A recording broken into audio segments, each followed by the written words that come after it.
Alright, what's going on, guys? This is Boxing Genius TV here, and this is going to be a follow-up video on my live stream that I made about this upcoming fight between Donaire versus Casimero, and we are going to look at some techniques that both of them demonstrate, to be honest with you, and how it matches up with each other, because it's not enough to just say Donaire has the left hook, therefore he's gonna knock out Casimero, or it's not also enough to say that Casimero is in his prime and he's gonna knock out Donaire.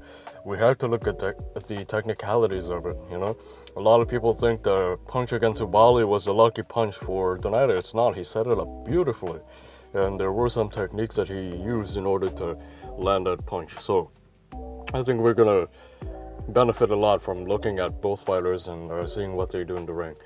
Alright, so the first one that I want to look at is the flash right hand of Donaire and how this will match up on the style of Casimero. So here's how that looks like.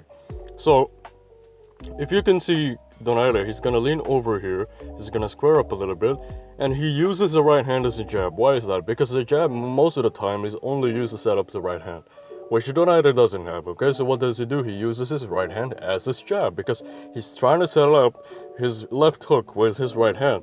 And so if you see how he throws it very much like a jab, you know, right here.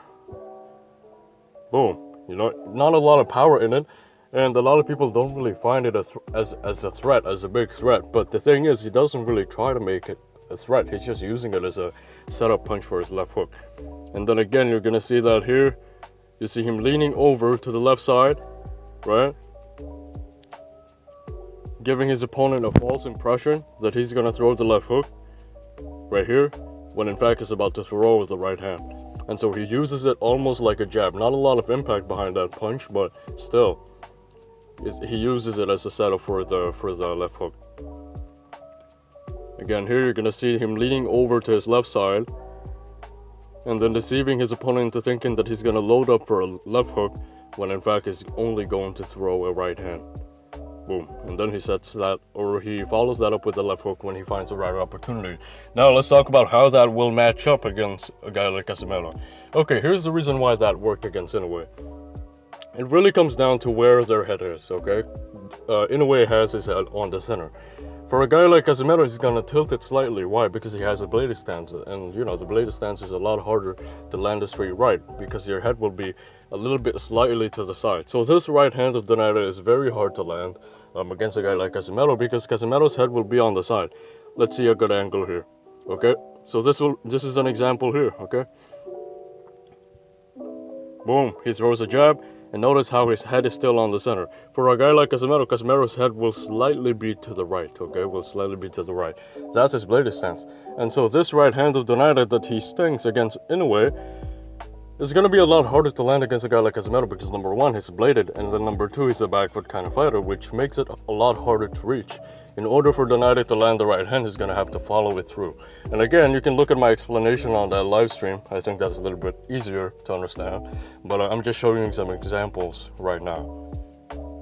Now, the second one that I want to talk about is his vulnerability, or Donaire's vulnerability to get caught with the right hand or the counter right hand whenever he comes in. And the reason why is because whenever he tries to throw his left hook, there is a slight window between his way of gathering momentum. So if you notice here, his glove is going to be slightly down, right? That's his way of loading up. And then in that slight window, his opponent has a lot of time to counter him. Let's look at other examples so you guys can, you know. So over here, you're going to see him throw two jabs, and notice how his head remains on the center. Instead of keeping his head away from his opponent, he stays at the center. He keeps it at the center. And what that enables his opponent to do is that enables them to time him whenever he's going forward, and then time him with the right hand. Now, the reason why this is going to be really dangerous against a guy like Casimero is because that's what he takes advantage of, okay? He takes advantage of guys who don't know really how to move back, and he's very good at throwing those quick hooks on the side. So if you see here, Inoue lands it right on the side of his face as he's throwing the jab. So while he's throwing the jab, there's really no protection to that left side. And then there he got caught with a counter right. And this is really dangerous to a guy like Casimero. So over here again, you're gonna see him come straight forward, without without keeping his head away from the center. And then when he did try to move it away from the center, guess what happened? The right hand already landed. Okay, so it was too late. He keeps his head on the center as he comes in, and that's one vulnerability that Donaire has. And a good counterpuncher can really catch up to it. The only reason why he got away with this kind of pressure where he just goes forward is because a lot of his past opponents, especially in the WBSS, had a lot of respect on him, you know? Even Inoue in the first couple of rounds had a lot of respect for him, but once Inoue realized that he can take Donaire's punches, he decided to time him and then counter him with the right hand all night long in their fight. Now let's talk about his inside slip countering. So here he's gonna slip on the inside, slip inside of the jab, right? And this is gonna throw a left hook to the body. Again, we're looking at these techniques and then we're trying to match it with the techniques of Casimero and the style of Casimero as well. So here he's gonna try to slip inside, okay? And then try to land a left hook to the body. Let's look at some more clips. He's gonna slip inside once again, and then he's gonna throw a hook. Slip inside, throw a hook. And then let's look at this last one. He's gonna slip inside, throw an uppercut. Now here's the reason why this is a very dangerous move against a guy like Casimero, okay? If you notice, Donaire, the more momentum he has on his punches, so the more he sits down on his punches, like he did here, the more he sits down on those punches, no, it's not this. The more he sits down on his punches, the wilder he gets. And the more he tends to fly as he punches, or the more he tends to overcommit on his punches. So if he tries this kind of move on a guy like Casimero, Casimero will capitalize on this by forcing him to overcommit on his shot. So whenever Donaire throws a power shot, he's going to overcommit. He's going to be off balance, just like what happened here. He's going to be off balance. No, it's not this. He's going to be off balance for a while. And then the more load up he gets on those power hooks, the more overcommitted he becomes and the more off balance he gets when he misses. So if you look at this first one, he doesn't miss. He doesn't really miss that whole lot. But if you make him miss, watch what happens. If you make him miss after he slips on the inside, he becomes wild. And he flies all over the place. And again, for a back foot fighter like Casimero, he can really capitalize on this mistake, you know. Okay, a while ago we looked at that inside slip counter. Let's look now at the outside slip counter of Donaire, which again is kind of makes his defense varied. A lot of people just look at him as a left hook kind of guy, but he's a really good counter puncher too. So over here you're gonna see him slip outside, throw a right hand, boom. Let's make these clips quick so I can go on to the explanation. Here's gonna slip once again, slip the jab on the outside, and then throw a right hand, right there. Here's gonna slip again, throw a right hand, all right? Here is gonna slip again, do the same move, slip to the outside, throw the right hand. Now, let's now match that to the style of Casimero. Why is this going to be a difficult night for Donaire if he tries this move?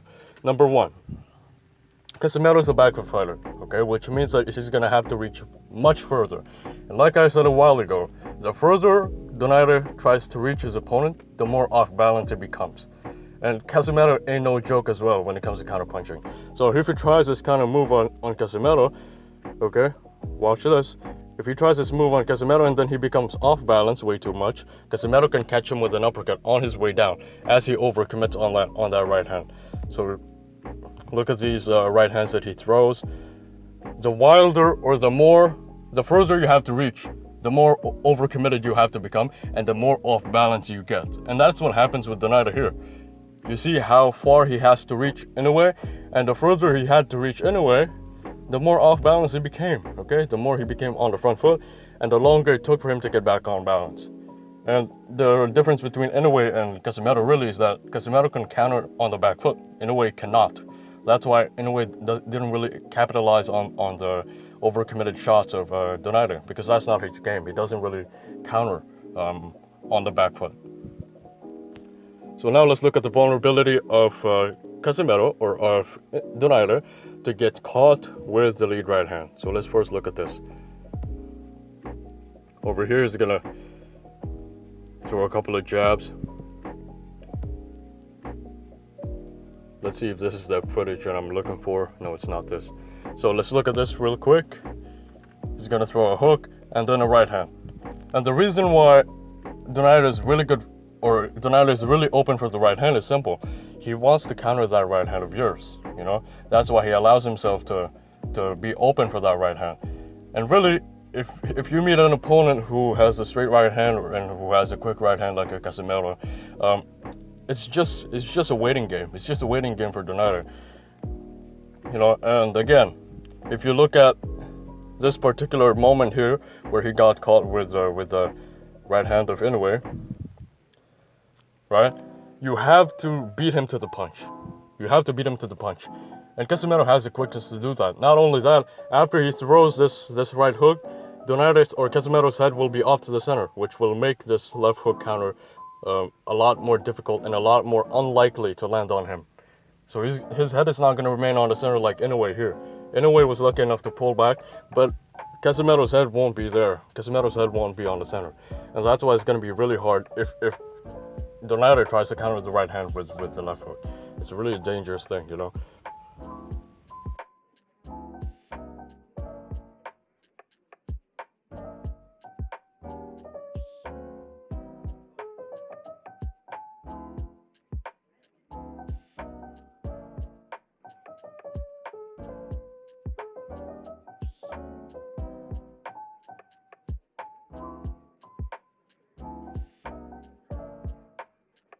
Here's another one. He's going to throw an off-angle left hook once again while leaning to the right side.